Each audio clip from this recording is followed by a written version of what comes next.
Good day everyone, my name is Victor Viagana and I will be explaining brief history of Maguidanao tribe.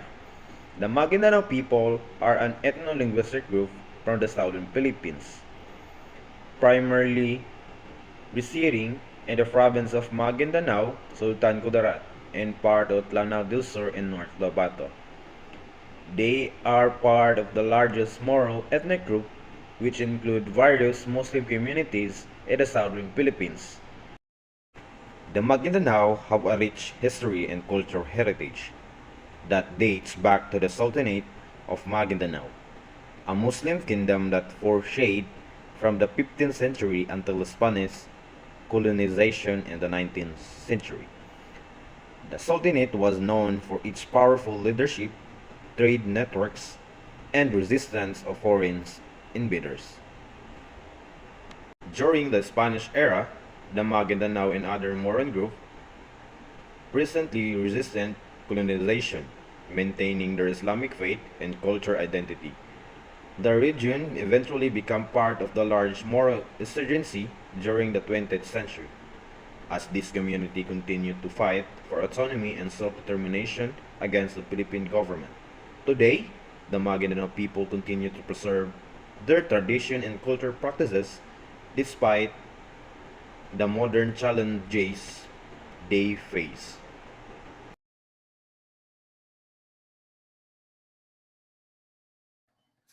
Traditional practices and rituals plays a crucial role in their daily lives, serving as an expression of identity, community, and spirituality. From intricate weaving techniques to elaborate wedding ceremonies, these customs reflect the rich history and social values of the Moro community. In this exploration, we will delve into the diverse array of ritual that mark significant life events such as birth, marriage, and death, as well as the ritual as artistic practices that showcase their craftsmanship and creativity. Understanding these traditions offers valuable insights into the resilience and cultural richness of Moro people, highlighting their enduring connection to their heritage in a rapidly changing world.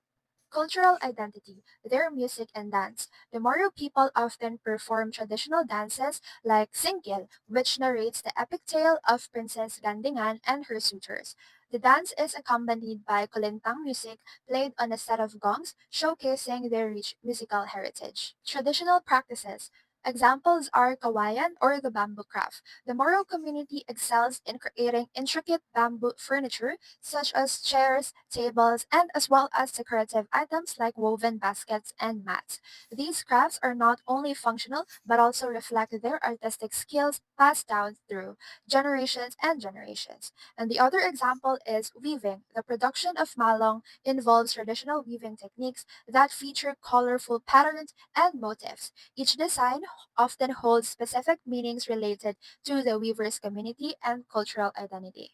Next is rituals and ceremonies. The examples of this is baptism and naming ceremonies. During the naming ceremony, family members and friends gather to offer prayers and blessings. Special dishes are prepared to celebrate the occasion, emphasizing the communal aspect of Moro culture. Another example is the Moro or the Moro wedding often starts with pamalaya, where the groom's family formally asks for the bride's hand, and this is followed by mangangandang or a festive celebration with traditional music, dance, and lavish feast that includes the entire community. Another example is the funerary rites. When a member of the community passes away, the family holds a wake where relatives and friends gather for prayers and remembrance. The body is treated with respect, and rituals may include reciting the Quran and sharing stories about the deceased. And for their religious practices, they celebrate Eid celebrations, and during Eid, families prepare special meals, wear new clothes, and visit mosque for communal prayers. This celebration emphasizes gratitude and charity, with families often giving gifts to children and sharing food with those who are in need.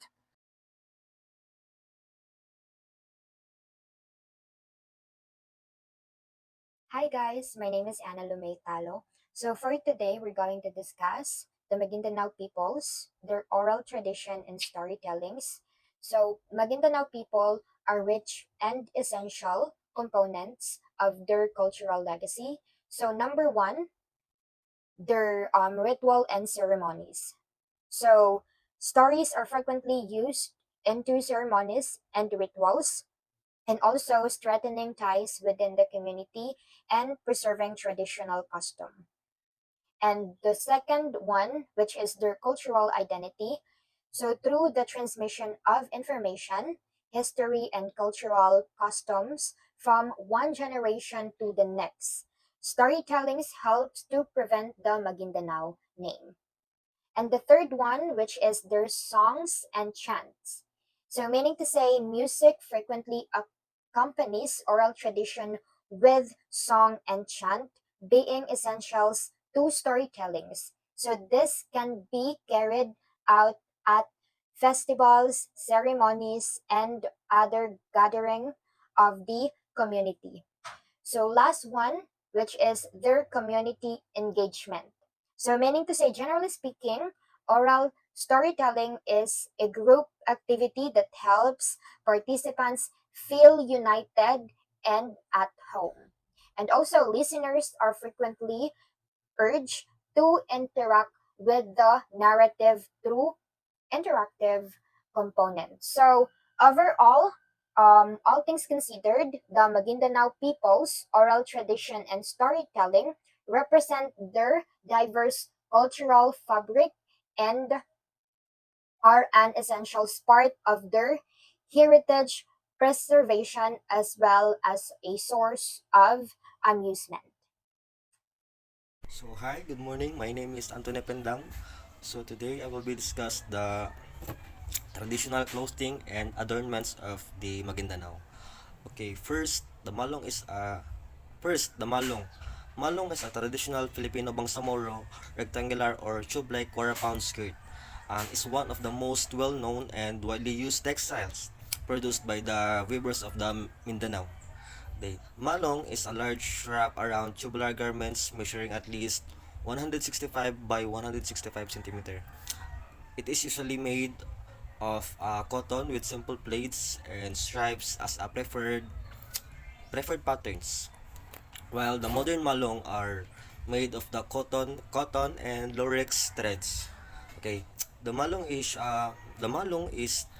traditionally used as garments by both women and women. They worn as dresses, skirts, capes, trousers, and more. Okay. Then number two, it is the inaol. Okay, inaol is a hand-woven cloth with intricate designs that symbolizes the craftsmanship of Mindanao women. It is often used to create traditional garments such as the malong. Okay, the number three. Number three, which is hilot or headgear. Headgear, ana. A worn decorative headgear worn during traditional events, um, often adorned with beds and shells. Okay, the last one is the accessories. Women wear jewelry such as PCA bit, or woven scarves and beaded necklaces that reflect the Islamic arts. So that's all. Here's my reflections about the Maguindanao traditions. So, the traditional clothing and adornments of the Maguindanao people are not merely garments. They are living testaments to a rich cultural heritage, a vibrant history, and a deep connection to the land.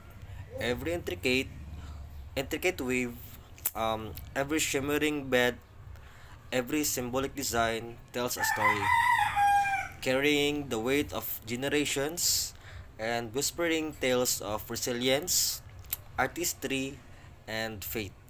So that's all.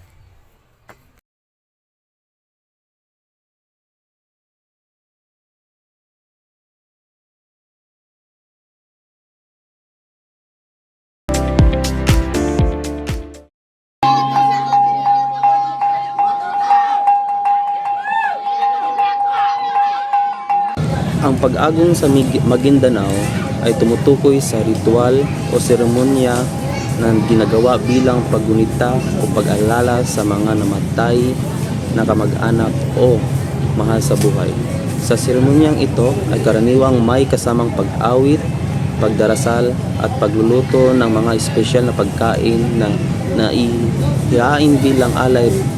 Bahagi rin nito ang pag-alala at pagbibigay galang sa mga yumaong kamag-anak upang ipakita ang pagpatuloy na ugnayan sa kanilang mga espiritu.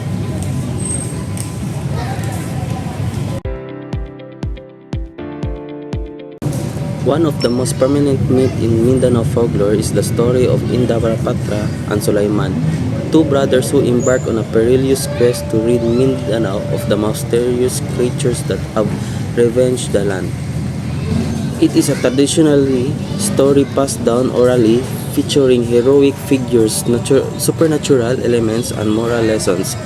It reflects the culture, values, and beliefs of the Maguidanao and Maranao people. Like many folktales, it involves a hero's journey, battles with monsters, and themes of bravery, loyalty, and sacrifice. It is part of the cultural and spiritual heritage of Mindanao.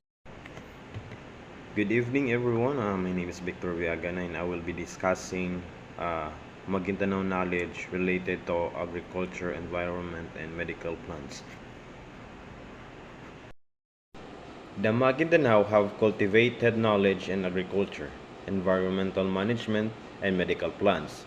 Many Maguidanao practice kaingin or slash and burn agriculture to clear their land for farming, a technique they use sustainably by rooting crops and allowing land to generate. Their knowledge of land helps them grow rice, corn, and root crops, vital to their sustains.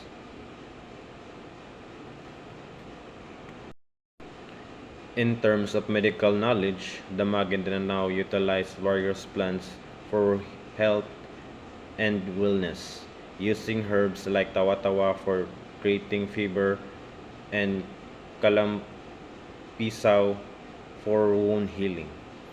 This indigenous knowledge has been crucial, especially in remote areas where access to modern medicine is limited. Traditional healer in the community known as manghilot use this knowledge to provide alternative treatment to the sick, showcasing the Maguindanao deep understanding of local floral and their practical application.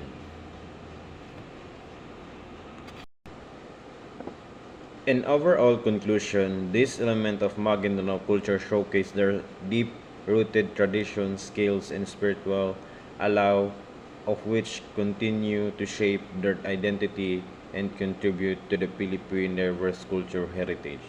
And that's all. And thank you.